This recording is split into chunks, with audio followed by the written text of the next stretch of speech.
কি হলো? আমড়াগুলো দেখে খুব আমড়া মাখা খেতে মন যাচ্ছে।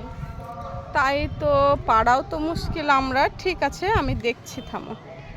এই তো চলে এসছে, এবার পেড়ে নাও আমড়াগুলো। তো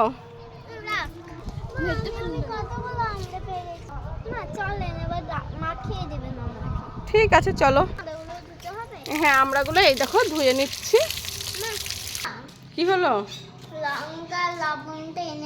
হ্যাঁ, এনে দাও, তাহলে তো ভালোই হবে। নিয়ে এসো তাহলে মেহেক ফারিয়া। এদিকে শিলনোড়াও রেডি করে ফেলেছি। এই ডালগুলো জানা থাকে, এই ডাল ধরে আমরা খাবো। ঠিক আছে, তাহলে দেখা যাক কি করা যায়। মেহেকরা ডাল শুদ্ধ খাবে বললো, তাই আমি শিলনোড়াতে থেতো করে নেবো আমড়াটা।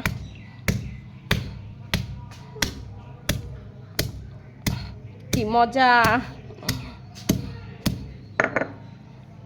নাই মাখাতে খেতে লেগে পড়েছো। এইভাবে করে সব আমড়াগুলোকে আমি থেতো করে নেব।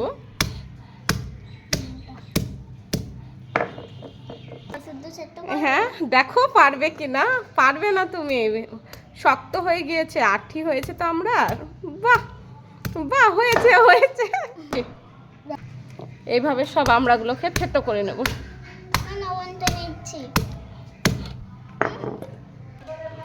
লঙ্কার গুঁড়ো দিয়ে দেবো।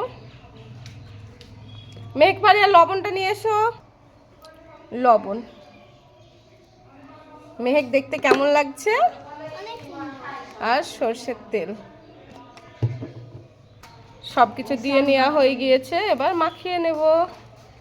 কেমন লাগছে বলো মেহেক? দেখে তো খুব লোভনীয় লাগছে। জিভে তো জল চলে এলো আমার, দেখেন। তাই? এই তো হয়ে গিয়েছে আমড়া মাখা। এই দেখো, ডাল শুদ্ধ আমড়া মাখা। দেখো কেমন হয়েছে, টেস্ট করে বলো তো। দেখতে তো খুবই ভালো লাগছে। কেমন লাগছে মেহেক ফারিয়া? খুব সুন্দর। খুব সুন্দর। খেয়ে নাও ডাল ধরে ধরে। টেস্টি টেস্টি আমড়া মাখা। বেচারা সাহিল নাকে ফ্রোট হয়েছে, তাই থেকে খেতে পারবে না। তোমাকে অন্য একদিন করে দেবো, ঠিক আছে?